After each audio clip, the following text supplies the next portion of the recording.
Voilà, donc on démarre, hein, on vient juste de démarrer. Il faut que vous acceptiez que ça enregistre.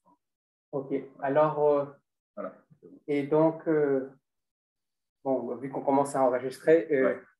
Après André Resman, Charles Aligny, François Nicolas, ce sera mon tour de présenter une lecture du premier tome des mathématiques modernes de Papy, et dont je vais faire juste une lecture ligne à ligne avec quelques commentaires, et à la fin, je ferai un petit bilan de tout cela.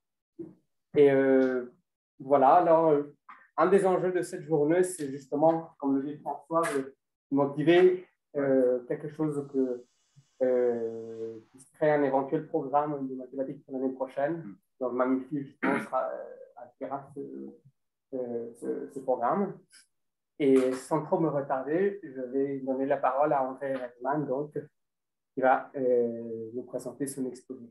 Juste avant, j'ai une question dans le chat là, qui me demande où ce sera diffusé après. Normalement, tu le mets en ligne après sur le site. Hein. Voilà, je te l'envoie. C'est ça, ça sera mis. Le site entre-temps. Entre-temps, voilà. Je le mettrai éventuellement dans le chat après, mais vous retrouvez là où il y avait le programme. Voilà, je me tais, je vais couper le micro chez nous et puis on va laisser la parole à André Resman. Oui, alors il faudra bien que je puisse partager mon écran. Voilà, bah, essaye de faire le partage, mais… J'essaye. Oui, normalement, c'est ça. Voilà. Voilà, ça arrive. Vous le voyez? Ça y est, il est là, on le voit. Oui, c'est bon. Oui, tu peux y aller, André. Bon, mais tout d'abord, je désire remercier les organisateurs de cette journée qui m'ont proposé et invité à parler du rôle de Gustave Choquet dans la réforme des mathématiques. Et ça m'a fait plaisir parce que je trouve que souvent le rôle de Choquet est un petit peu oublié aujourd'hui, et en particulier dans l'enseignement supérieur, son rôle est, d'après moi, vraiment primordial. Et donc, dans les années 50-60, donc au moment de la réforme, j'ai bien connu Choquet, d'abord parce que j'ai eu la chance de suivre en 54-55, comme étudiante, son cours de calcul différentiel intégral de la licence de mathématiques. Et c'est juste l'année où il a fait pour la première fois ce cours et où il a complètement fait la réforme des mathématiques. Il y avait un cours qui existait de Valéron depuis des années, et là, il y a eu une réforme complète. Et c'est, à mon avis, l'une des choses essentielles qu'a fait Choquet pour cette réforme. Maintenant, pourquoi mon truc ne se vient pas? Alors, tu peux cliquer sur la flèche simplement, voilà. Ouais. Voilà, c'est ce que je vois. Alors, avant de commencer, je voudrais bien spécifier qu'il n'est pas question pour moi ici de faire un travail d'historien des mathématiques. Je n'en suis absolument pas capable, je n'en ai pas les connaissances, et même sur la réforme, autant je connais très bien certaines parties, autant il y a des tas de parties que je ne connais pas. C'est ici vraiment un témoignage personnel de ce que j'ai pu connaître par moi-même, donc par le fait que j'ai été l'étudiante de Choquet, puis sa première élève, qu'il a dirigé mes deux thèses, puisque j'ai fait un doctorat de troisième cycle, puis un doctorat d'État. C'était la première année qui existait les doctorats de troisième cycle d'ailleurs. Et puis ensuite, c'est avec lui, j'ai beaucoup discuté avec lui, et donc ce dont je vais parler, c'est essentiellement quelque chose qui est une expérience personnelle, essentiellement reposant sur les discussions que j'ai eues de 55 à 62 avec Choquet, puis après 57 avec Charles Resman. Donc, c'est uniquement un témoignage et non essayer de dire quelque chose de tout à fait correct.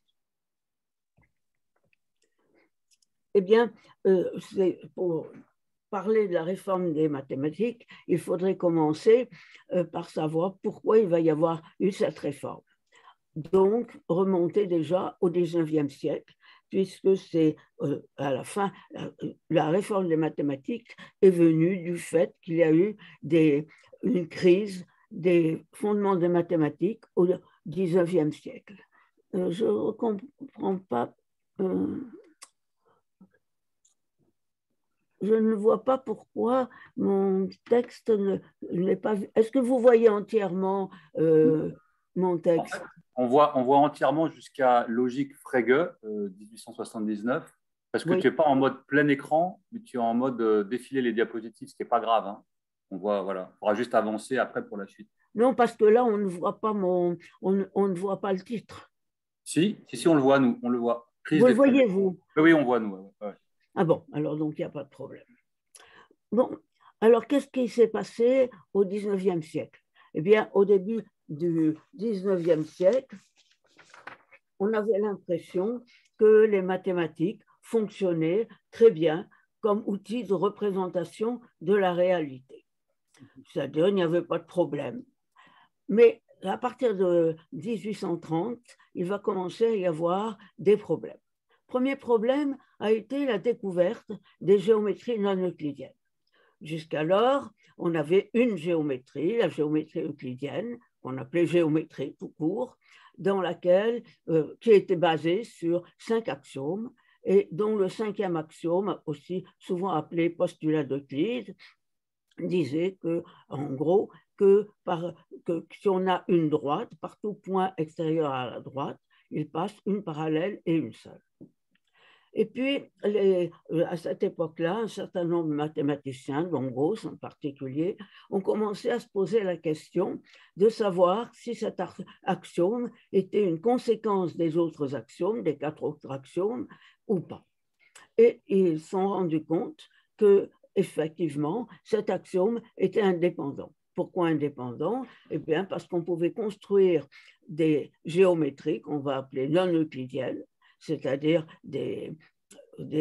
une théorie mathématique qui vérifie les 4 premiers axiomes et puis qui, à la place du 5e axiome, vérifie un axiome disant que, au contraire, étant donné une droite, eh bien, il peut y avoir une infinité de parallèles qui passent par un point extérieur à la droite. Donc, c'était les géométries, par exemple, de Lobachevsky, Bolyai, etc. Et puis, donc, ceci, évidemment, ça allait bien, mais ça changeait complètement l'idée de la géométrie. Ensuite, d'ailleurs, il y a eu des géométries qu'on a dit elliptiques. Les premières sont dites hyperboliques. Ensuite, il y a eu des géométries qu'on a dit elliptiques, et en particulier Riemann a fait une telle géométrie sphérique elliptique.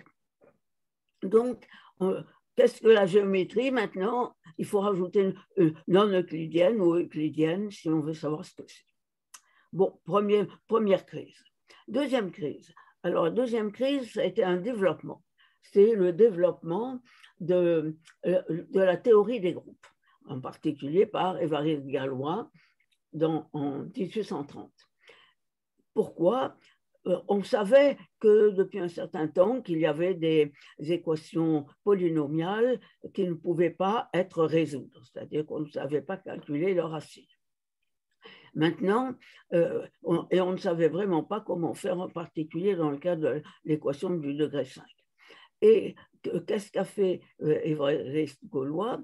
Il a pensé que pour étudier ce cas-là de résolution, pour pouvoir mieux savoir ce que fait l'équation, eh bien, on va le faire. On va ne pas considérer une racine toute seule, donc essayer de déterminer des racines en elles-mêmes, mais on veut au contraire regarder l'ensemble des différentes racines, et il définit ce qu'il appelle le groupe de l'équation. Et de cette façon-là, ça va lui permettre d'avancer énormément. Donc, de cette façon-là, on introduit un certain nombre de structures algébriques, des groupes en particulier, mais ces structures-là ne sont plus des structures numériques comme en principe on utilisait en mathématiques. Et donc, ça amène à parler plus généralement de la notion d'ensemble. D'où l'introduction de la théorie des ensembles, en particulier avec Cantor en 1874. Maintenant, cette théorie des ensembles, il va y avoir, parmi ces ensembles, il va y avoir des ensembles infinis. Si on prend la définition d'Atkins des ensembles infinis, c'est un ensemble qui est équipotent, qui a au moins une de ses parties propres. Mais ça va amener à des paradoxes, comme le paradoxe de Russell, par exemple, donc le paradoxe du barbier, qui formellement signifie qu'il n'existe pas d'ensemble qui ait la propriété qu'ils contiennent tous les ensembles qui ne sont pas éléments d'eux-mêmes. Donc, tous ces paradoxes commencent à faire douter de ce qu'est réellement la vérité mathématique. Qu'est-ce que c'est exactement? Et puis, il va y avoir la formalisation de la logique, en particulier par Frege en 1879. Bon, donc, à cette époque-là, on s'aperçoit qu'il y a une crise des fondements. Comment faire pour pouvoir reconstruire sur des bases solides une théorie mathématique et qu'on voudrait vraiment valable, donc on voudrait qu'elle soit cohérente, complète et décidable. Qu'est-ce que ça veut dire? Cohérente, ça signifie que si on a une propriété, la théorie vérifie une certaine propriété, elle ne vérifie pas le contraire de cette propriété. Complète, c'est que dans la théorie, si on a une propriété de la théorie, on peut soit dire qu'elle est, soit vérifier qu'elle est valable ou qu'elle ne l'est pas. En tout cas, sinon vérifiée, en tout cas, on peut savoir d'une façon ou d'une autre qu'elle est valable ou non. Décidable signifie qu'on peut avoir la réponse à cette question à l'intérieur même de la théorie. Bon, alors, est-ce qu'on va pouvoir trouver de telles théories mathématiques? Eh bien, c'est le programme que David Bulbert va essayer de développer de 1898 à 1928.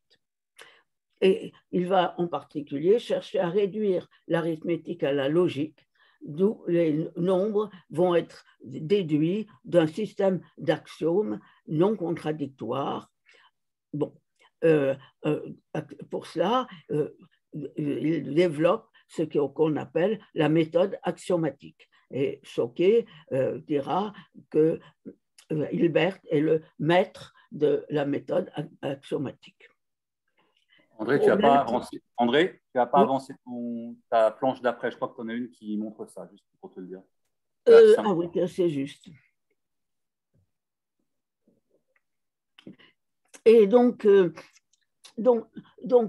problème, c'est qu'à ce moment-là, il va arriver en 1931 les théorèmes d'incomplétude de Gödel. Donc, on voit les limites, effectivement, de tout ça. Résultat, il va falloir essayer de rattraper, voir comment faire pour définir de manière correcte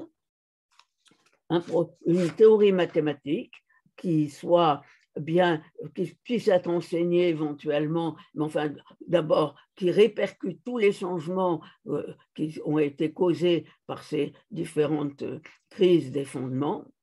Et ça va être en France le rôle de Bourbaki. Alors, pourquoi je parle ici de Bourbaki? Eh bien, c'est pour plusieurs raisons. D'abord, parce qu'effectivement, je crois que son rôle a été vraiment très important, mais surtout parce qu'effectivement, aussi bien Choquet que d'autres personnes qui ont été à la base de la réforme des mathématiques ont été très influencés, et pour Choquet, bien que lui-même ne soit pas bourbakiste, par Bourbaki. Et il dit qu'au fond, la réforme est essentiellement essayer de développer la philosophie, la philosophie de Bourbaki.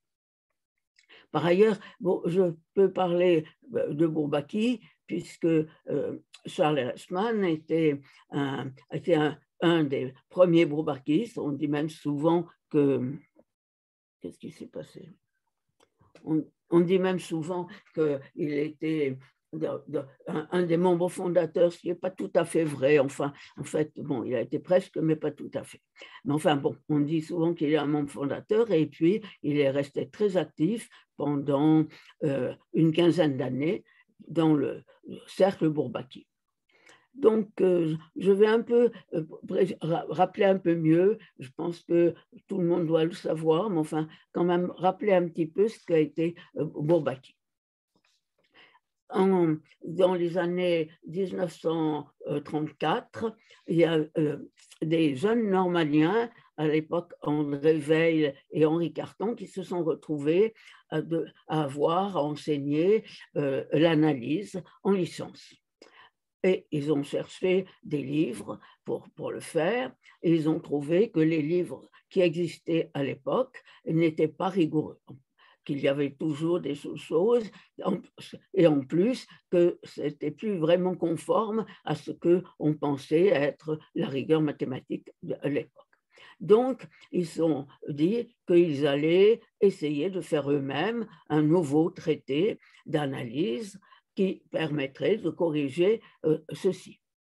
Mais en fait, comme ils se sont très vite rendus compte que c'était un très gros travail, et ils ont essayé de réunir un groupe d'amis, en principe d'anciens normaliens. Il n'y a que Zolem Mandelbrot qui a été un bourbakiste non normalien, et donc pour essayer de modifier, de faire un traité qu'ils vont appeler d'ailleurs éléments de mathématiques avec sans S à mathématiques, et qui donnerait vraiment une image complète des mathématiques telles qu'elles sont à ce moment-là, qui suivrait le modèle proposé par Hilbert, dont tous considèrent qu'il a fait un travail considérable, et puis qui aurait avantage d'avoir non plus énormément de mathématiques, de spécialités mathématiques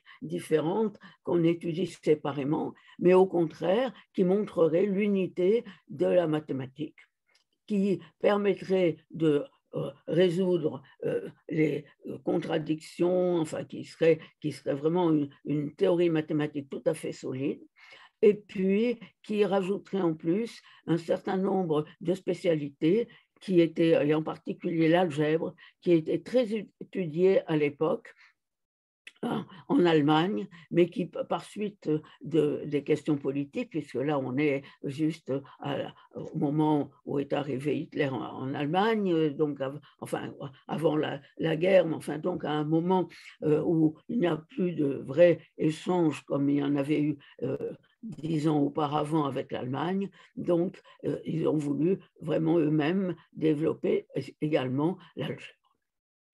Alors le groupe qu'ils ont formé,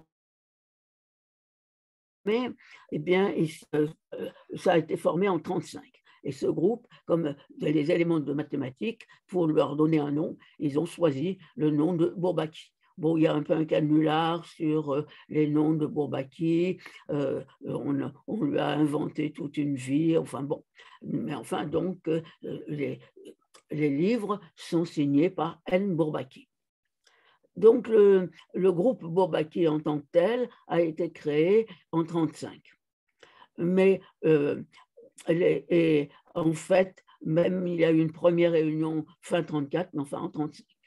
Ici, la photo représente le congrès Bourbaki de 1938, c'est-à-dire 3 ans. En fait, c'est la photo qui représente l'anniversaire des 3 ans de Bourbaki. Sur la photo, vous voyez la dame qui est ici, c'est la philosophe Simone Weil, qui était la sœur de Henri Weil.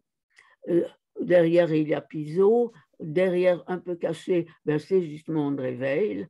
Dieudonné est assis. Et là, nous avons Charles qui est là avec sa belle chemise blanche. Et en fait, il y avait à cette époque-là, donc ça, tous ces membres-là étaient dans Bourbaki à cette époque-là, mais il y avait en plus, et qui ne figure pas sur la photo, Henri Cartan, René de Possel, Claude Chevalet et donc Jolin Mandelbrot, le seul nom normalien. Donc, c'est à ce moment-là, il faut voir que pendant les premières années de Bourbaki, il y a eu beaucoup de changements. C'est-à-dire, dans les premières années, il y a eu un certain nombre de gens qui ont commencé à être dans Bourbaki, et puis ensuite, pour une raison ou une autre, ils en sont partis, de nouveau ont été pris. Mais enfin, ça, c'est en 1938, c'est un groupe qui a duré quand même assez longtemps. Maintenant, ce groupe, comment vont-ils faire pour travailler? Donc, l'idée, c'est qu'ils vont se réunir pratiquement une fois par an dans un congrès Bourbaki, une fois par an. Et dans ces congrès, ça fonctionne de la manière suivante. L'idée, c'est qu'il faut rédiger donc, des livres, donc différents livres, les éléments de mathématiques. Les éléments de mathématiques sont constitués en différents livres, chacun divisé en différents chapitres. Et dans les réunions, dans les congrès Bourbaki, l'idée, c'est qu'on décide de quels livres vont être faits et on distribue des passages du livre à ceux qui veulent bien pour qu'ils donnent une première rédaction. Ensuite, les rédactions sont faites pour le congrès d'après. Et au congrès d'après, on revoit les rédactions, on les accepte, ou le plus souvent, on ne les accepte pas complètement, il y a des changements, etc. En fait, c'est une des raisons pour lesquelles, d'ailleurs, Charles a fini par ne plus vouloir aller au congrès Bourbaki parce qu'il avait l'impression que dans ces échanges, on n'avait pas vraiment des échanges calmes, que c'est toujours celui qui criait le plus fort, et généralement, c'était Dieudonné qui finissait par changer pratiquement tout ce qui avait été fait. Et Charles avait été particulièrement déçu qu'on ne veuille pas de sa notion de structure locale dans le fascicule de théorie des ensembles. Alors, combien y a-t-il eu d'éléments dans les éléments de mathématiques, combien y a-t-il eu de livres? Honnêtement, je n'en sais rien. Je sais que le premier livre qui est paru est un tout petit livre d'ailleurs, qui est paru seulement en 1939. Initialement, Bourbaki comptait mettre 3 ans pour faire tous les éléments. Bon, mais en définitive, au bout de 4 ans, il n'y a que le premier fascicule de théorie des ensembles qui paraît. Le livre complet de théorie des ensembles a posé beaucoup de problèmes et en lui ne va paraître que beaucoup, beaucoup plus tard, puisque je crois que c'est en 57 ou en 58 qu'il a paru. Par contre, très vite, il y a le livre de topologie qui paraît en 40 et le livre d'algèbre, la première partie du livre d'algèbre en 42. Alors, dans les livres, chaque livre débute toujours par un mode d'emploi. Quelle est l'idée? L'idée, c'est de bien expliquer. Donc, ce mode d'emploi veut expliquer que c'est un livre qui n'est pas fait pour être enseigné tel quel. C'est-à-dire, en théorie, oui, en théorie, il n'y a aucun prérequis. En théorie, on part vraiment du début des mathématiques, des fondements des mathématiques, et tout est complètement fait. Mais donc, toutefois, sa lecture ne suppose donc en principe aucune connaissance particulière, mais seulement, et c'est là tout le problème, une certaine habitude du raisonnement mathématique et un certain pouvoir d'abstraction.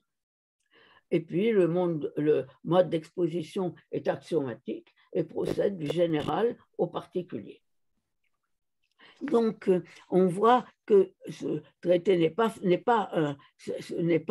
un traité pour l'enseignement, à prendre tel quel pour l'enseignement, mais c'est réellement quelque chose qui fonde globalement les mathématiques, qui essaye vraiment de donner une vision complète, purement à base axiomatique, donc qui donne une vision complète de l'état actuel des mathématiques à cette époque. Mais effectivement, qu'est-ce qu'on veut? Quand on pense à l'université, donc ça, ce sont des manuels qui sont faits dans l'université, mais le rôle de l'université, bon, c'est effectivement d'essayer de développer les mathématiques, d'essayer de, en plus, arriver à faire que les gens les utilisent, les comprennent, les organisent. Donc, une présentation, une bonne présentation des mathématiques, c'est ce que fait Bourbaki. Seulement, ce n'est pas la seule chose qu'il faut faire dans l'université. L'idée, c'est qu'il y a aussi que l'enseignement doit être fait. Et donc, de ce qu'on a dit des caractéristiques des Bourbaki, ils ne sont pas faits pour être mis tels quels en tant que traité d'enseignement. Donc, il va falloir effectivement, en particulier pour arriver à enseigner aux professeurs, enfin plutôt aux étudiants qui vont devenir ensuite professeurs dans le secondaire, par exemple, eh bien, il va falloir faire quelque chose de différent. Il va donc falloir effectivement bien faire comprendre les mathématiques. Donc, ce n'est pas les Bourbaki qui vont intervenir ici. Et la difficulté, c'est comment faire passer dans l'enseignement tout ce qui est effectivement dans les mathématiques. Il faut bien voir que à cette époque-là, qu'est-ce qu'il y avait à l'université? Il y avait déjà très peu d'universités, puisque encore à l'époque, donc quand j'ai commencé, donc par exemple en 1954, eh bien à cette époque-là, il y avait en tout et pour tout en France 18 universités. Et à Paris, il n'y avait qu'une seule université qui couvrait complètement tous les domaines de la région parisienne. Et donc, il n'y avait absolument pas de possibilité de... On avait les étudiants qu'on avait étaient des étudiants qui étaient normalement quand même vraiment, qui voulaient vraiment faire des mathématiques, ils venaient faire des mathématiques. Maintenant, comment les études étaient-elles faites? Eh bien, à l'université, la première année, donc les étudiants, quand ils rentraient dans l'université, donc quand ils venaient d'avoir leur baccalauréat, avaient une première année qu'on appelait le propédeutique, à l'époque mathématiques générales, qui était d'une seule année. Et puis, c'était obligatoire pour entrer en licence. Donc, les étudiants qui préféraient, au lieu d'aller à l'université directement, aller en maths sup, maths spé, devaient quand même passer ce propédeutique. Donc, et maintenant, au fur et à mesure des années, on va avoir de plus en plus d'étudiants.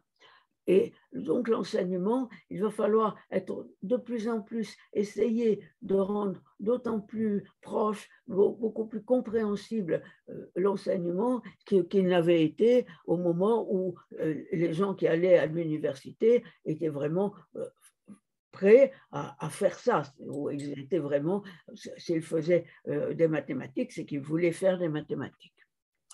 Et cette situation qu'on avait dans l'université française, elle existait également dans d'autres pays, en particulier aux États-Unis, en Belgique, en Suisse, en Grande-Bretagne. Et donc, il y a eu un certain nombre de gens qui sont réunis et qui ont réalisé qu'il fallait essayer de faire quelque chose pour permettre qu'il y ait une réforme de l'enseignement qui ne tienne pas compte seulement du point de vue mathématique, mais qui cherche aussi à voir comment on peut faire mieux comprendre à des étudiants ce qu'on leur enseigne, comment on peut les aider d'une manière ou d'une autre, voir comment les connaissances se développent, etc. Eh bien, c'est ce qui a conduit à la création de la commission CIEAEM, qui voulait dire commission pour la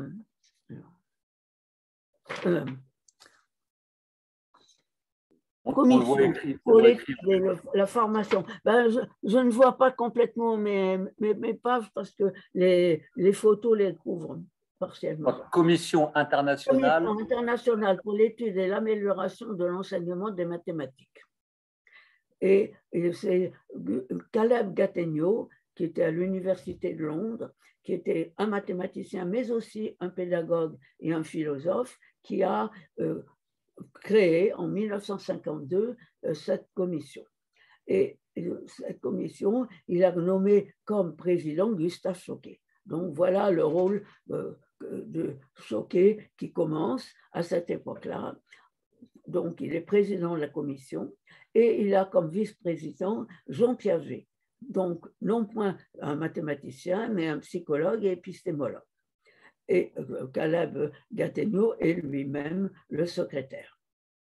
Et cette réunion va avoir des réunions annuelles qui vont, selon les années, aller dans un pays ou dans un autre. Ici, nous avons une photo que j'ai repris d'ailleurs d'un article de guitare dont je parlerai, de la fondation, du foundation meeting de cette commission.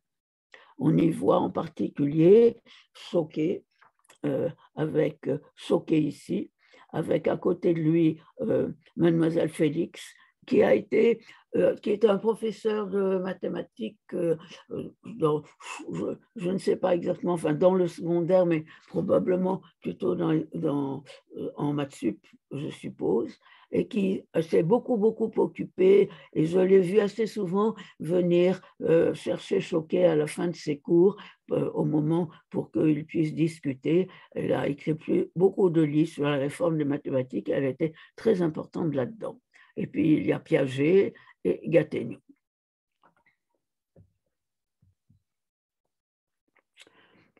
Alors, curieusement, cette fameuse commission, elle existe toujours. C'est-à-dire, aujourd'hui, donc 20 ans, plus de 20 ans après, elle existe toujours. Et on peut trouver facilement son manifeste qui explique ce que vont faire les travaux de la commission. Et quelle est l'idée, justement, pourquoi avoir mélangé des mathématiciens avec des philosophes, avec des épistémologues, etc. Eh bien, là, je vous propose de lire un passage du manifeste de cette commission. Donc, Choquet amena dans la discussion l'idée d'une réforme guidée par la restructuration de l'architecture mathématique. Piaget présenta, bon, je vous laisse lire.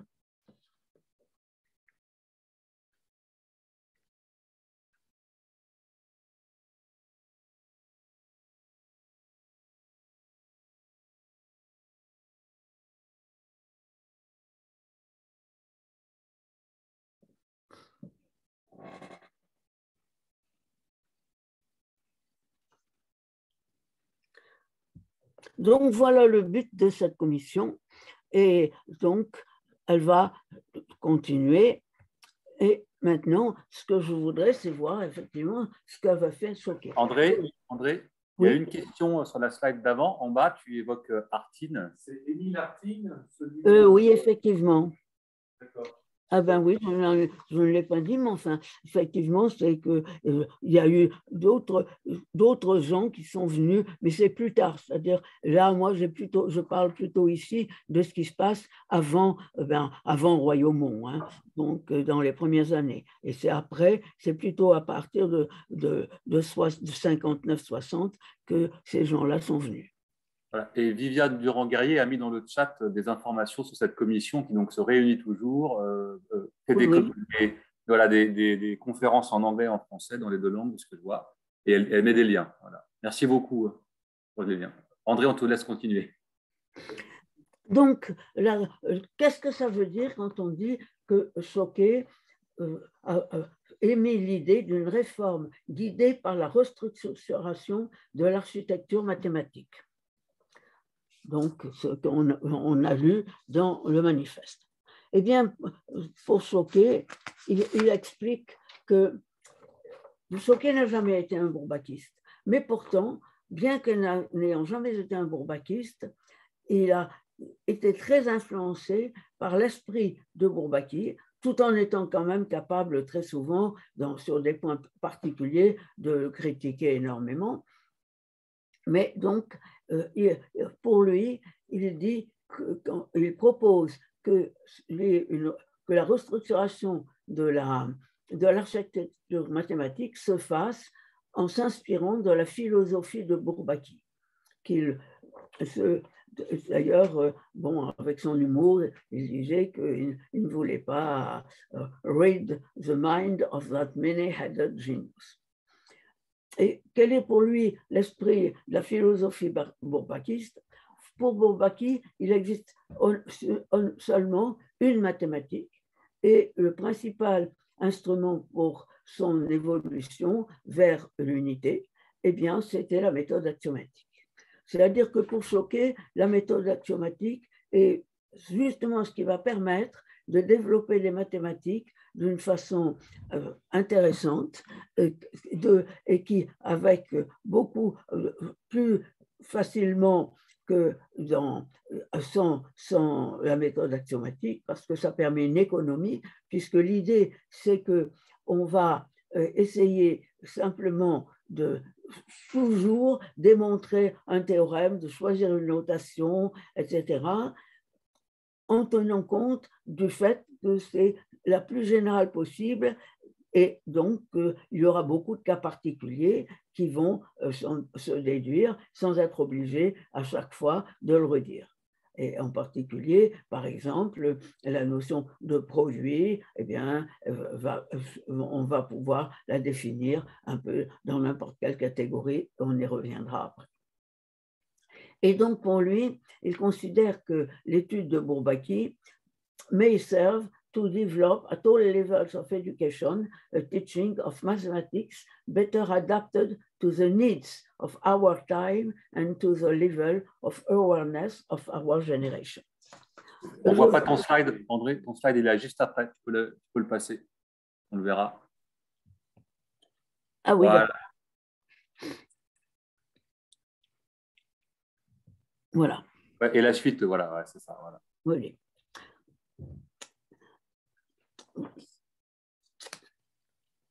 Bon, eh bien, cette idée de réforme, de réformer en tenant compte un petit peu, en tenant compte de la philosophie de Bourbaki, eh bien, Choquet va avoir l'occasion lui-même de la mettre en marche. Excuse-moi, André. Est-ce que je pourrais juste regarder un instant la diapo d'avant parce qu'on n'a pas eu le temps de la lire en fait. Ah, d'accord. Celle-ci? Oui. Voilà. Moi, j'en vois qu'un bout, hein, donc. Nous, on voit tout, ouais. Moi, j'en vois la moitié en largeur.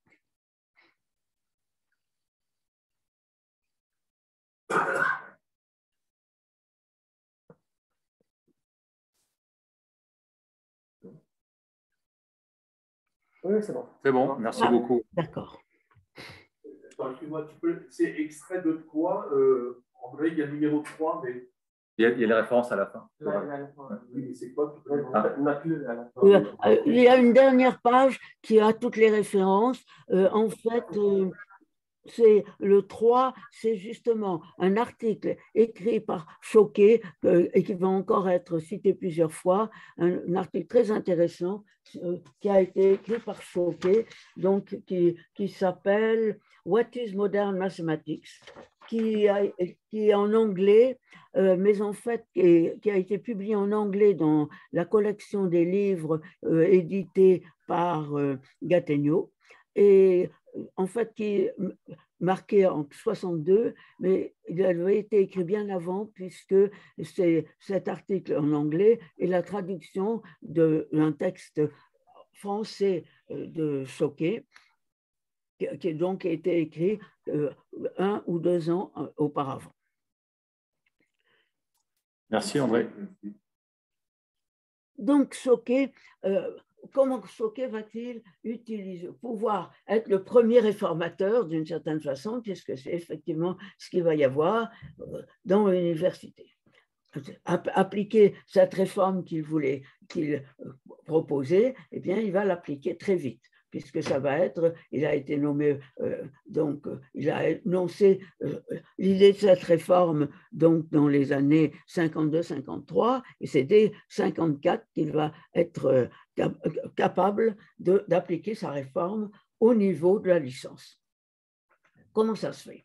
Eh bien, tout simplement parce que la licence, donc à l'Université de Paris, Choquet avait été nommé professeur à l'Université de Paris, je ne sais plus exactement, mais en 51 ou 52.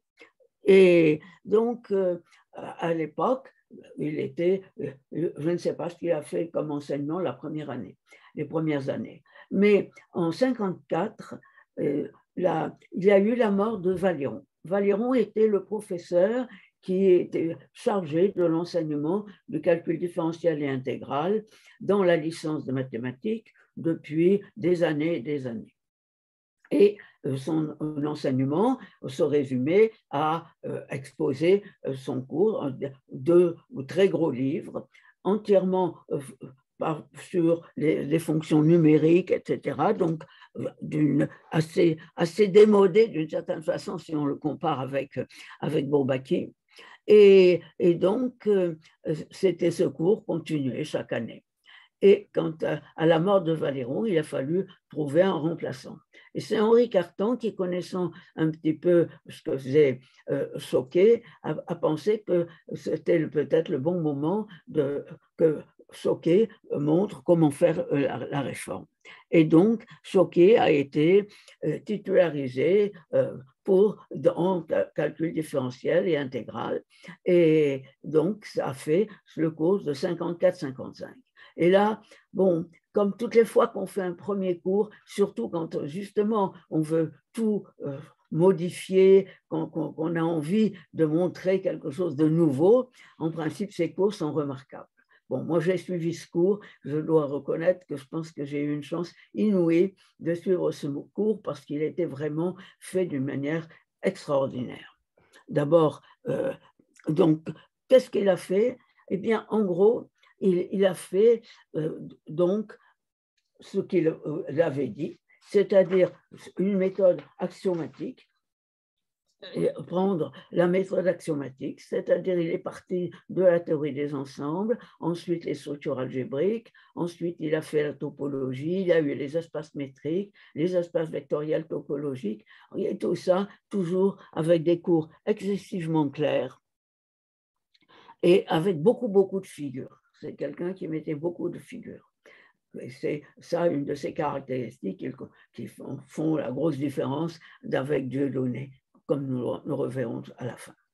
Et donc, et en plus, Choquet voulait vraiment qu'on arrive à comprendre, enfin, quand on fait un cours comme ça tout à fait nouveau, qu'on est dans une... qu'on a l'impression d'être dans quelque chose de nouveau, où on a quand même peur que ça ne passe pas, il faisait très attention, il nous posait sans cesse des questions, il nous demandait toujours de lui expliquer les difficultés, et puis ensuite, dès le second semestre, il a commencé à nous demander d'aller le voir à la fin du cours, parce qu'il voulait nous connaître, pour pouvoir discuter, etc. Donc, c'était un cours non seulement très intéressant, mais on sentait que le professeur s'intéressait pas seulement au cours, mais à la manière dont le cours passait, ce qui n'est pas la même chose, parce qu'on peut faire un excellent cours et sans tellement tenir compte de ce qu'en pensent les étudiants. Juste, André, un détail matériel, il y avait à peu près combien d'étudiants quand tu étais en cours? Alors, cette année-là, on était comme inscrits, on devait être à peu près 245 et qui ont passé l'examen, pas qui ont réussi, je ne sais plus combien il y en a, mais il a dû y en avoir une soixantaine. Mais à l'époque, c'était normal. Il y avait très peu de reçus dans les examens. Donc, en principe, ayant suivi vraiment son enseignement, il y en avait à peu près entre 100 et 145 selon les jours. Ça avait lieu à l'époque à l'Institut Henri Poincaré, dans l'amphi-Hermite. Et donc, c'était... alors, bon, peut-être que la vision que je donne de ce cours, il faut voir, est peut-être un peu personnalisée. Je vous ai dit, moi, je trouve que j'ai une chose extraordinaire, j'ai trouvé ce cours remarquable. Et d'ailleurs, plus tard, je me suis beaucoup inspirée de son cours quand j'ai voulu faire moi-même les cours. Donc, maintenant, il y avait quand même des gens qui n'étaient pas d'accord. C'est-à-dire que le problème, c'était justement l'histoire de Bourbaki, curieusement. Parce que Choquet nous avait dit dès le début qu'il suivait pas mal de choses de Bourbaki, enfin, que Bourbaki était effectivement très important et qu'il faudrait qu'un jour, si nous voulions continuer, que nous étudions Bourbaki, mais que pour l'instant, Bourbaki était trop abstrait pour nous. Et il y a eu des gens qui ont voulu aller directement voir Bourbaki et qui, au fond, ont eu l'impression que il n'arrivait pas à comprendre réellement, il n'arrivait pas vraiment à suivre. Donc, effectivement, mais je pense quand même que la majorité des étudiants qui ont eu ce certificat ont été très intéressés par cette nouvelle présentation que l'on peut retrouver d'ailleurs dans un livre qu'on peut trouver sur Internet, dans le livre Cours de mathématiques de Gustave Choquet et qu'on trouve sur Internet.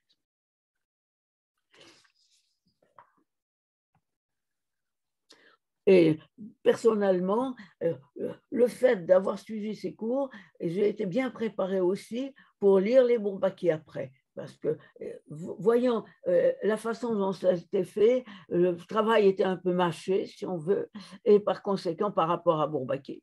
Et puis, personnellement, j'ai passé beaucoup, au moins pratiquement 2 ans à énormément lire les Bourbaki et surtout à m'amuser à faire les exercices, les très beaux exercices qu'il y a à la fin de chaque chapitre de Bourbaki. Bon, alors ça, c'est effectivement vraiment la réforme, l'entrée de la réforme des mathématiques modernes au niveau de la licence. Maintenant, Choquet s'est également intéressé à développer d'autres choses, toujours au niveau de l'université.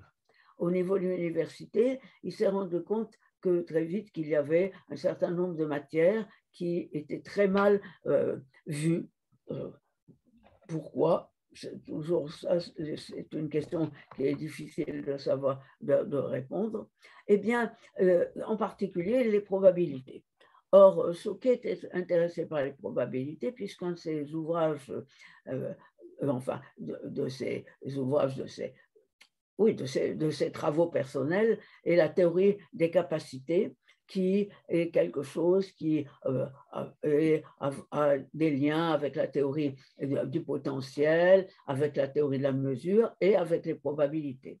Or, dans ces années-là, en France, et en particulier dans le cercle bourbakiste, les probabilités étaient très, très mal vues. Pourquoi elles étaient mal vues?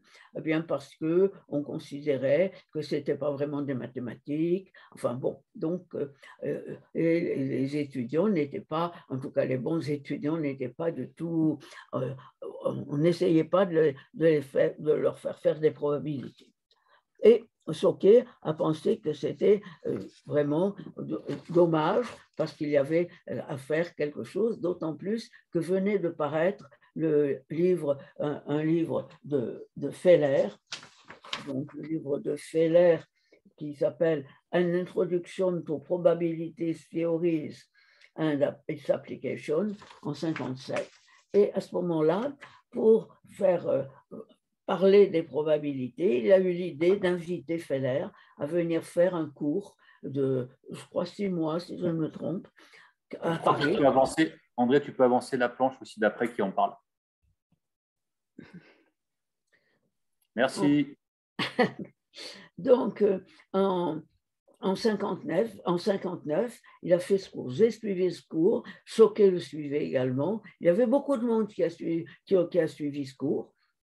Et il y avait en particulier des jeunes normaliens comme Pierre-André Meyer, et puis il y a eu également Courrèges, qui n'était pas normalien, et puis Maliavin, qui ont tous suivi ce cours, et c'est eux qui vont, après, grâce à ce cours et à la suite de ce cours, qui vont vraiment fonder et développer l'école française des probabilités.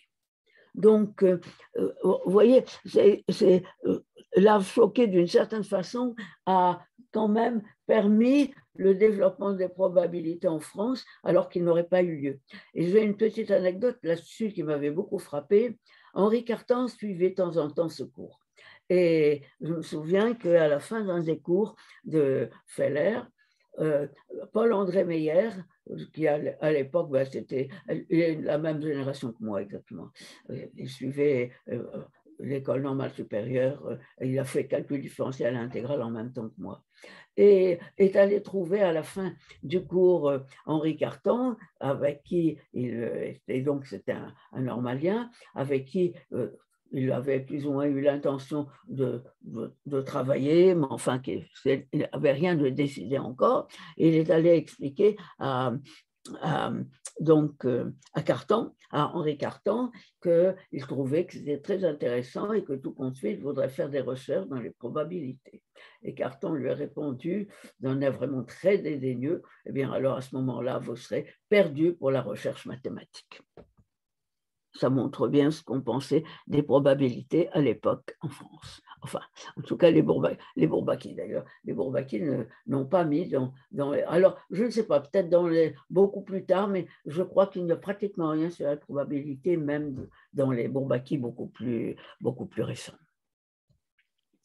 Eh bien, le problème des probabilités à l'Université de Paris a été également un peu le problème de la théorie des catégories. Et là encore, Choquet va intervenir et effectivement, lui, il a été très intéressé par les catégories.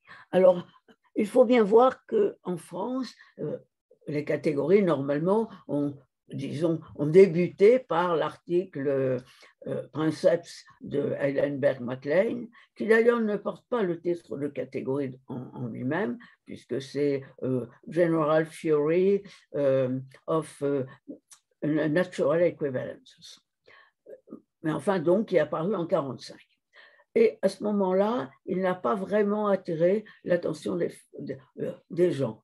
Même Charles Ehresmann, qui donc était quand même initialement un topologue, ne s'est pas tellement intéressé. En principe, les gens qui s'y sont intéressés étaient plutôt des gens qui faisaient vraiment topologie algébrique et algèbre homologique. Donc, ce premier article n'a pas été diffusé réellement en France. Et puis, en 1956, bon, alors il y a des gens qui devaient le connaître, mais enfin, ça n'a pas été vraiment... on n'en parlait pas, disons, on n'en parlait pas. Et Choquet en particulier n'avait jamais entendu parler de catégorie avant 1957. Mais en 1956, il y a eu le livre de Henri Cartan et Samuel Eilenberg qui s'appelle Homological Algebra et qui, lui, a apparu en France. Et alors, ce qui est amusant d'ailleurs, c'est que le mot catégorie n'est pas réellement défini. il parle beaucoup de foncteurs, ils définissent très bien la notion de foncteur, transformation naturelle, des tas de choses.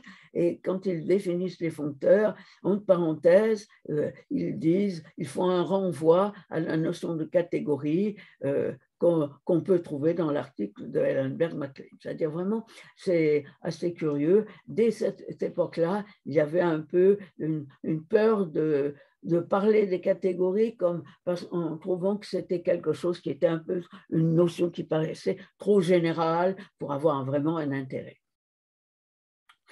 Et donc, Sauquet, lui, a revu ce livre et c'est à ce moment-là qu'il s'est rendu compte que ça pouvait être très intéressant parce que les catégories, eh bien, la théorie des catégories, c'était un outil essentiel pour la méthode axiomatique et qui permettait de formaliser en particulier la notion de problème universel, de structure initiale, finale, des produits. Je me souviens qu'il a été très, très frappé par la notion de produit, par la définition des produits dans une catégorie. Et je me souviens vraiment, j'avais été étonnée de voir l'enthousiasme qu'il avait eu. Je crois que c'est ça qui lui a fait dire que c'était vraiment intéressant les catégories. Et il en parle beaucoup dans ce fameux article de 62 que j'ai déjà cité. Et non seulement il parle dans cet article donc, de la théorie des catégories, mais encore il laisse espérer que Bourbaki renouvelle un peu ses livres. Donc, il y a eu beaucoup d'éditions. Le même livre de Bourbaki a eu des éditions successives où souvent il y avait des modifications relativement importantes. Et à l'époque, Sauquet espérait que Bourbaki allait faire de même, mais tout en ajoutant Bourbaki on some questions, experiences phobias. Et effectivement, ça a été, je n'ai jamais compris pourquoi les catégories n'ont jamais voulu être intégrées complètement dans les Bourbaki. Et c'est probablement, je pense, c'est une des raisons pour lesquelles, après les années 60-70, les Bourbaki ont quand même perdu un peu de leur vitalité, même s'il a continué, je crois même qu'il paraît encore de nouveau, mais enfin, ce n'est plus la même chose que c'était dans les premières années. Et donc, à la fin de l'article, toujours du même article, Sauquet milite pour qu'on adopte vraiment les catégories aux différents niveaux d'enseignement. Et en fait, Sauquet, non seulement il était intéressé par les catégories, mais très vite, il a essayé de promouvoir les catégories et il les a souvent défendues. Et en fait, c'est grâce à lui que j'ai fait des catégories, curieusement. Parce qu'à la fin 57, donc au moment où il était en train de commencer à étudier les catégories, où il réalisait que c'était quelque chose d'intéressant, on avait eu une discussion, j'étais à l'époque en train de terminer ma thèse de 3e cycle et on commençait à se poser la question, donc qu'il a dirigée, et qu'est-ce que j'allais faire comme doctorat d'État, puisqu'il était, la thèse de 3e cycle portait sur un problème qui était fini après la thèse, par conséquent, il fallait quelque chose de nouveau. Et c'est à ce moment-là qu'il m'a suggéré d'étudier les catégories. Curieusement d'ailleurs, ça a eu une conséquence, c'est que c'est ce qui m'a permis de rencontrer Charles Eresman. Parce que c'était à l'époque, justement encore en 57-58, il était le seul à enseigner la théorie des catégories à Paris et en l'enseignant dans son cours sur les structures locales. Donc, c'est comme ça que je l'ai rencontré. Et dans ma thèse de doctorat d'État, donc Sauquet a dit... André, oui. Une question de la salle de compte. C'est toi qui as fait une présentation catégorique des distributions, André? Quoi? Est-ce que c'est toi qui as fait une présentation catégorique des distributions? Oui, Et elle est oui, bien sûr. C'est un. C'est ce que je dis d'ailleurs. Oui, mais. Et c'est accessible sur ton site, je crois. Ben, oui, sur mon site, il y a un article qui s'appelle Distructure et il y a effectivement les distributions de Schwartz sous la forme, la présentation catégorique à l'aide, en utilisant comme outil la notion de distructure que j'ai introduit et qui est en fait une généralisation, mais enfin à une époque où elle n'existait pas encore, des distributeurs de Benabou. Merci. Merci beaucoup. Donc, effectivement, c'est Choquet qui m'a encouragé à développer des applications des catégories en analyse. Il faut voir qu'à l'époque, il n'y en avait pas. Après, il y a eu un certain nombre de gens qui ont fait utiliser les catégories en analyse. Il y en a de plus en plus d'ailleurs. Mais enfin, à l'époque, il n'y en avait encore eu aucune. Et donc, c'est comme je m'intéressais beaucoup pour d'autres raisons aux distributions de Schwartz, j'ai voulu voir si on pouvait les définir et donc j'ai fait, bon alors il n'est pas possible d'expliquer exactement ici comment on le fait, mais enfin en tout cas effectivement dans mon article, dans l'article qui s'appelle Distructure, sur mon site, vous pouvez le trouver. Et ensuite, il y a eu de nombreuses attaques contre les catégories, également contre nos chercheurs. Et donc, chaque fois, Choquet nous a toujours défendus. Et là, et au moment où j'ai fait mes premiers cours donc à Amiens, en 67-68, j'ai fait. J'avais à l'époque, j'ai eu comme un enseignement de licence, mais pas une licence. Disons que cette année-là, en 67-68, il y a eu la formation d'une nouvelle licence qui se faisait en un seul an et qui était plutôt destinée pour les gens qui voulaient faire le CAPES et où il y avait dans le programme un peu de tout, un peu d'algèbre, un peu de topologie, un peu de tout. Et je me souviens que quand ils ont vu le programme, mes collègues étaient absolument épouvantés. Et moi, j'ai trouvé que le programme était exactement, en fait, pratiquement le programme un peu allégé de ce que Choquet nous avait fait comme cours dans les années 54-55, et que maintenant, où en plus il y avait les catégories, ce serait excellent de faire un cours ce cours de licence en utilisant la théorie des catégories. Et Choquet a trouvé ça très bien. Il a également trouvé bien quand les années suivantes, j'ai même fait la théorie des catégories au niveau du premier cycle de l'université, donc dans le DUG, dans les premières et secondes années de DUG. Et il nous a aidés quand on l'a demandé sans toutefois arriver. Voilà. Alors, là, j'ai dit ce que je voulais dire, enfin, sur le rôle de Choquet dans la réforme de l'enseignement, en tout cas au niveau de l'université. Je n'ai pas parlé du tout de, effectivement, ce qu'il a pu faire sur la géométrie et dans le secondaire. Pourquoi? Eh bien, parce que, effectivement, c'est une autre question. En plus, bon, alors effectivement, il a eu beaucoup d'idées. Malheureusement, ça n'a pas toujours été apprécié à sa juste valeur, parce que c'est plutôt le point de vue des deux données qu'il a emporté. En fait, tu es revenu en arrière, tu peux remettre, voilà. Oui. Et donc, en fait, il s'est beaucoup intéressé à l'enseignement de la géométrie et déjà, surtout dans le secondaire. Donc, sur ce sujet, je n'en parlerai pas. Pourquoi? Bien parce qu'il y a un excellent article de René Guittard qui est apparu en 2021. Non, 2020, qui s'appelle Metamorphosis of Geometrical Teaching in France, 1950-1969. et qui est publié dans un livre dont un des éditeurs est Evelyne Barbin. Et donc, là, il montre effectivement très bien le rôle de Choquet, le rôle de Dieudonné. Et voilà un passage que je vous laisse lire.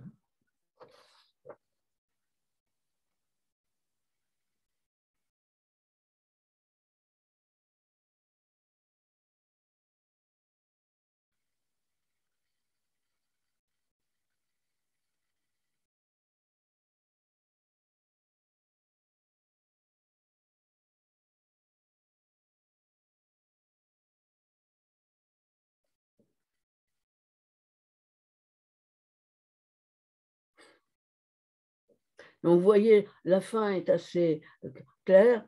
Roughly speaking, le premier c'est donc Dieudonné, réduisez la géométrie à un chapitre de l'algèbre linéaire, du produit scalaire et des formes quadratiques. Et l'autre, c'est Choquet, définissez la géométrie comme une théorie axiomatique à la fois linéaire et métrique.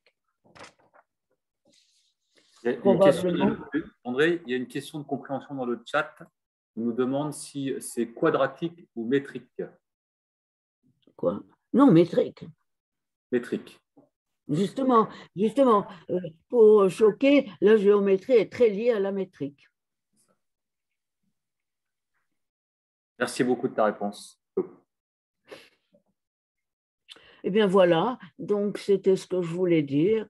Et je renvoie à l'article de René, qui est vraiment très bien écrit. En plus, cet article est très intéressant parce que René a subi, d'une certaine façon, la réforme des mathématiques pendant à la fin du temps où elle était au lycée, et puis ensuite, donc, il raconte effectivement comment, enfin son expérience de la réforme des mathématiques, et puis ensuite comment lui-même a utilisé justement ce qu'il avait appris et puis ce qu'il avait appris par ailleurs pour faire lui-même des enseignements en DUG au début je ne sais pas exactement dans quelles années, enfin oui, avant, oui, au moment où il y a eu la création des IREM, je crois que c'est là où il s'en est pas mal occupé. Et là, vous avez une liste de références. Donc, c'est là le livre de Feller, l'article de Choquet dont j'ai parlé, le cours de Choquet. Oui, c'est ça. Et on précise bien pour tout le monde que Bastiani, c'était toi, ton nom de jeune fille, voilà, et Erasman. Ah oui, c'est vrai, je n'ai pas parlé de la photo. Voilà, ouais. C'est juste. Effectivement, c'était bien avant que nous marions. Non, à l'époque, on ne se connaissait pratiquement pas. Voilà, un grand merci, André. Je pense qu'on bravo.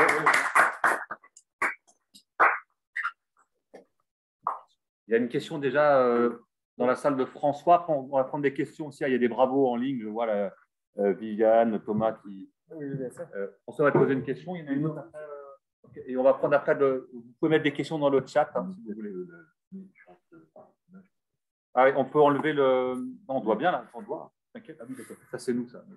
Non, deux petites questions simplement historiques sur Gustave Choquet. Premièrement, quel était son rapport à Grothendieck, à la conception de la géométrie par Grothendieck, et deuxièmement, quel était son rapport, alors on va dire plus institutionnel, à la commission Lechner-Hovitz, c'est-à-dire est-ce qu'il a été à l'intérieur de la partie plus institutionnelle de la réforme ou non? C'est des questions. Non.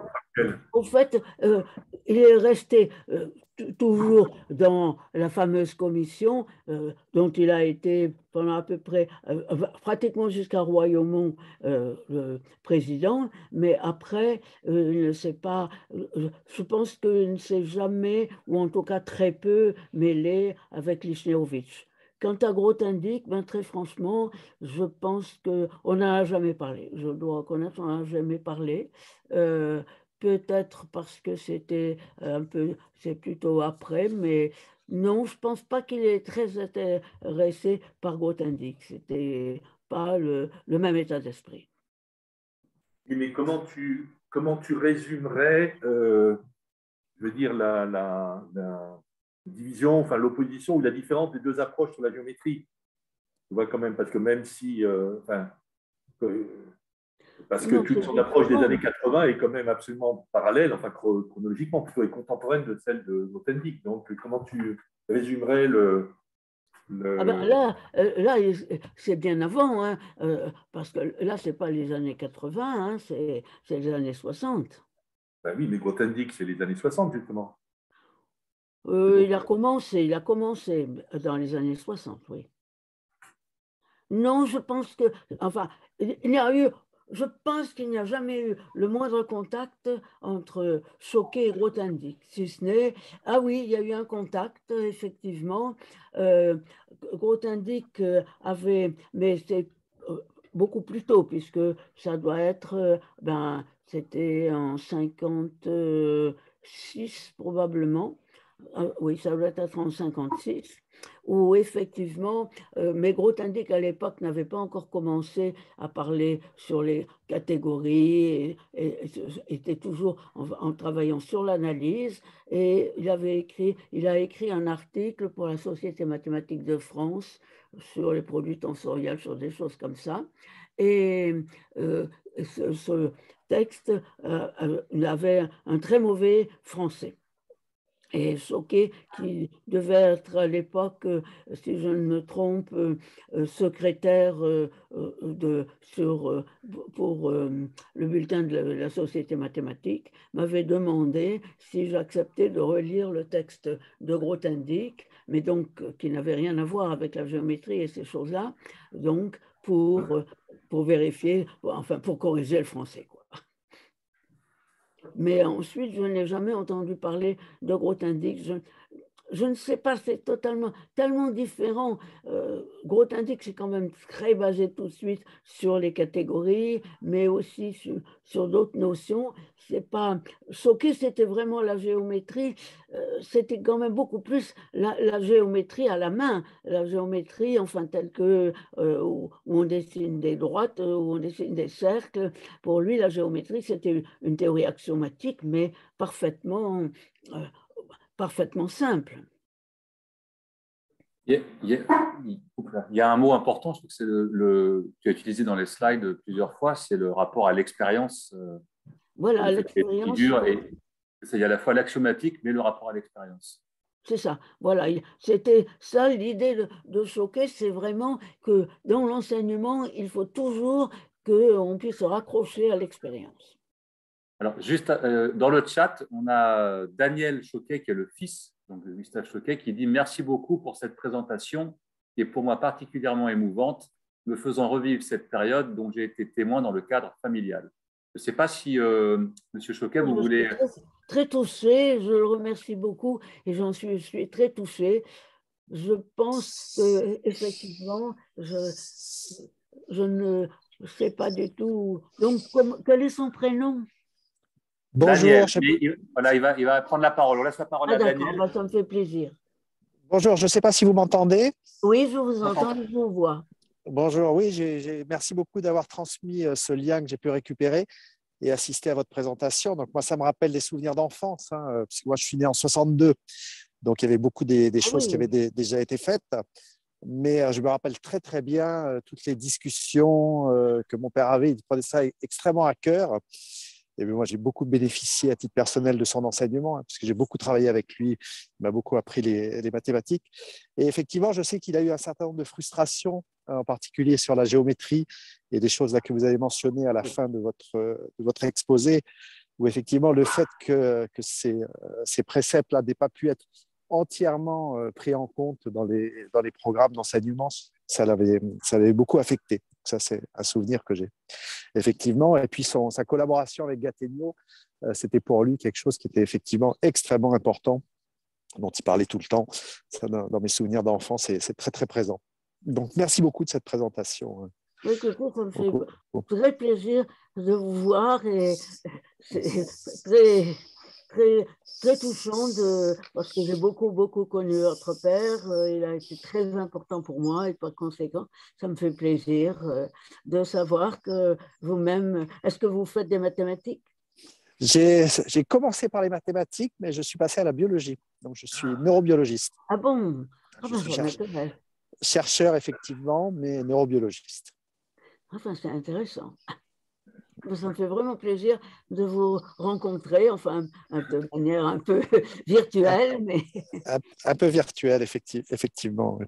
Non, mais c'est bien. Merci beaucoup. Hein, je ne vais pas vous prendre la parole trop longtemps. Là, j'ai rien de vraiment intéressant à dire sur l'aspect mathématique, mais je tenais effectivement à pouvoir vous dire un mot et vous remercier de tout ce travail de témoignage là, qui est vraiment important. Ben oui, je trouvais qu'il y avait besoin un peu d'un témoignage sur le travail qu'a fait Choquet dans ces périodes-là, parce que justement, à cause des problèmes sur la géométrie, où il n'est pas arrivé à faire vraiment démarrer ce qu'il avait comme idée, où il a été quand même complètement coincé, et effectivement, je sais que ça lui a fait beaucoup d'effet, et je pense qu'on l'a un peu oublié aujourd'hui, et ça me fait vraiment plaisir d'avoir pu témoigner quand même du rôle considérable qu'il a eu dans la réforme des mathématiques. Tout à fait. Merci. Juste, je pense que c'est pas très important que voilà. Et puis cet échange-là, c'est vraiment. Est-ce qu'on peut poser une témoins. question? Il y a une question là, de Pierre Chapira qui a levé Oui. la main, et après il y aura je dis juste qu'il y a une question peut-être très ponctuelle juste avant. C'est est-ce que Choquet a eu un rôle dans la création des IREM? Peut-être c'est plus rapide de répondre à ça, et on donne la parole à Pierre Chapira juste après. Alors, il a eu un rôle via Revuse, parce que Revuse était l'ami d'enfance de Choquet, et donc il a eu un rôle, mais un rôle un petit peu pas très important. Direct. C'est toujours dans l'IREM, mais c'est toujours via Revuse. D'accord, merci beaucoup. On donne la parole à Pierre Chapira. Oui. D'accord. En fait, ce n'est pas des questions, c'est deux remarques indépendantes. La première, c'est qu'il se trouve que j'ai eu Choquet comme professeur, je ne sais plus en quelle année, mais il y a très longtemps, les années 61, 62 peut-être. C'était un excellent professeur, mais il ne faisait pas de géométrie, il faisait de la topologie, hein, Oui. un peu dans le style polonais. Mais c'était très intéressant, mais ce n'était pas du tout dans l'air du temps, dans l'air bourbakiste. La deuxième chose qui n'a aucun rapport, c'est une remarque sur les catégories. Puisqu'André Ressman a l'air de s'étonner que les catégories n'aient pas prises, pourquoi Bourbaki? Mais il y a une raison très simple, c'est que les catégories sans l'axiome de l'univers introduit par Grothendieck ne tiennent pas la route. Il y a des contradictions qui apparaissent très vite dès qu'on fait des produits infinis, des choses comme ça. Et donc il fallait cette espèce de révolution conceptuelle d'introduire, il fallait un certain courage pour rajouter un axiome à la théorie des ensembles. C'est ce qu'a fait Grothendieck et ce qui a permis, je crois, je ne suis pas historien, de développer les catégories et qui a fait Grothendieck a quitté Bourbaki d'ailleurs. Voilà. Alors, pour l'axiome de l'univers, c'est effectivement l'axiome que nous avons toujours utilisé avec Charles pour les catégories. Toutefois, actuellement, on a pu très bien développer la théorie des catégories sans l'axiome de l'univers. En utilisant, enfin, on est obligé de faire très attention. On peut prendre des ordinaux inaccessibles, d'accord, mais oui, non, mais différemment, en considérant en travaillant plutôt sur les catégories localement petites et localement petites. Enfin, il y a d'autres possibilités que la théorie des univers. Aujourd'hui, on n'utilise pratiquement plus, enfin, les gens n'utilisent pratiquement plus la théorie des univers. Personnellement, je continue à l'utiliser parce que c'est ce que nous avions introduit dès le début avec Charles et que par conséquent, je trouve effectivement c'est plus simple, mais aujourd'hui, c'est très mal vu dans les catégories d'utiliser la théorie des univers. Bon, c'est pas mon avis. Une question de la salle pour qu'on comprenne le débat. Qu'est-ce que c'est que l'axiome de l'univers pour la salle C'est l'existence justement de… Non, mais c'est un peu compliqué à expliquer comme ça. Tout ensemble appartient Qu'est-ce qui se passe un univers Mais fixer la taille, fixer la taille, et quitte à changer de taille quand c'est nécessaire. Mais il y a des théorèmes qui sont... Il y a des contre-exemples très faciles, d'ailleurs, de contradictions si on ne prend pas ces précautions. Donc, ça veut simplement dire qu'il faut borner la taille de ceux là où on travaille. Ben, je ferai remarquer d'ailleurs qu'un des... qu'il y a des théorèmes d'existence de structures libres basés sur la théorie des univers, justement, que Charles Ehresmann a développé dans les années 64. Bon, ça, je ne connais pas, c'est peut-être un tort, sûrement, parce que bon, pour moi, c'est dans les SGA avec Grothendieck, mais on a je veux dire, je ne sais pas si personne n'utilise les univers, on ne fait pas la théorie des univers, mais en général, on dit on travaille dans un univers donné et il faut faire. Bon, il y a un théorème de Grothendieck d'ailleurs très important qui dit que sous certaines conditions, une catégorie admet suffisamment d'injectifs, et c'est le genre de théorème si on ne se pose pas des questions d'univers qui devient totalement contradictoire. Non, ça dépend. On peut les tourner autrement en utilisant justement d'autres, effectivement, en utilisant des petites et des grandes catégories, donc localement petites catégories, etc. Curieusement, effectivement, aujourd'hui, c'est Pierre Cartier qui avait fait un exposé justement à Mamufi il y a 2 ans, et où j'avais entendu qu'il avait expliqué que plus personne n'utilise les univers. Ça m'avait un peu choqué parce que personnellement, je les utilise encore, mais enfin, donc aujourd'hui, normalement, dans les catégories, on n'utilise plus la théorie des univers. Si on regarde dans NLab, par exemple, donc vraiment le livre type des catégories donc sur Internet, eh bien, effectivement, pratiquement les univers, on n'en parle plus. Mais on a des choses tout à fait correctes en faisant, mais ça rend les théorèmes beaucoup plus compliqués. Par exemple, justement, pour faire la complétion d'une catégorie, autant avec des univers, on le fait facilement parce que justement, on passe à l'univers au-dessus, etc. Il n'y a pas de problème. Et tel que c'est fait aujourd'hui, ça demande à démontrer des choses beaucoup plus complexes sur la taille des catégories, etc. Mais enfin, aujourd'hui, effectivement, disons, dans les travaux généralement sur les topos et tout ça, on n'utilise plus la théorie des univers. Ce qui est dommage. Merci beaucoup. Peut-être qu'il y a d'autres questions sur l'exposé. Juste une question, parce que je crois que ça s'est coupé au moment où Pierre a expliqué justement cette question des univers. Par l'axiome qui est opéré dans les univers de Grothendieck, on parle bien de l'axiome qui décide qu'il y a des cardinaux inaccessibles arbitrairement grands. Hein. Oui, c'est ça. D'accord. C'est ça. Ok. Dans la salle, je pense qu'on n'avait pas. Ça, c'est pas. J'ai écrit un livre de théorie des ensembles. Oui, qui est en ligne. Ouais. Qui est en ligne et où effectivement je parle un peu de la théorie des univers.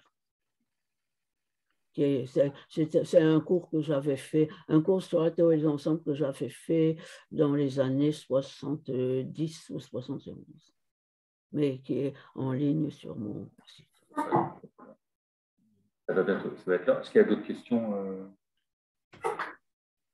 Mais normalement, c'est 11h30. Hein. Oui, c'est ça, c'est pour ça. Donc, on va être à la fin, mais il y a peut-être... à moins que ce soit une petite question, peut-être qu'on peut Il faut monter là, parler plus fort, sinon je ne peux pas. Il ne faut pas le bouger, parce qu'après, je n'ai plus la connexion HDMI. À partir de quand a-t-on défini le concept de catégorie? À partir de quand a été défini le concept de catégorie? Quand vous dites défini, ça a été posé. Il a été défini Alors, en fait, il a dû être défini vers 1943, mais il y a le mot catégorie, enfin, disons un article où on dit une catégorie C, etc., eh bien, c'est l'article de 1945 de Heilenberg et MacLean.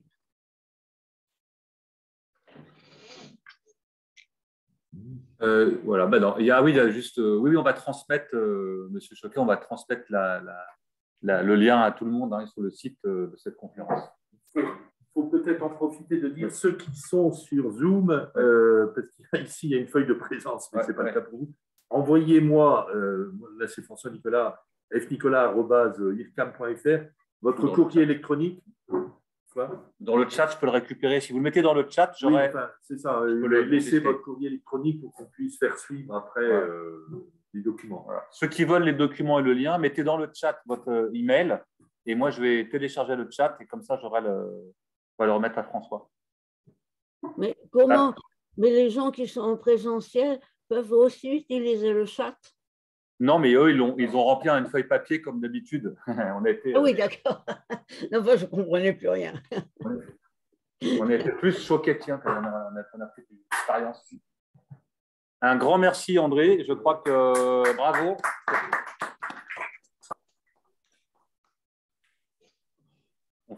Je suppose que qu'il faut que j'enlève mon. Oui, tu peux enlever ton écran. Je vais te l'enlever. Qu'est-ce que je fais pour faire ça? Tu mets en haut, tu mets stopper ou en bas, stopper l'écran.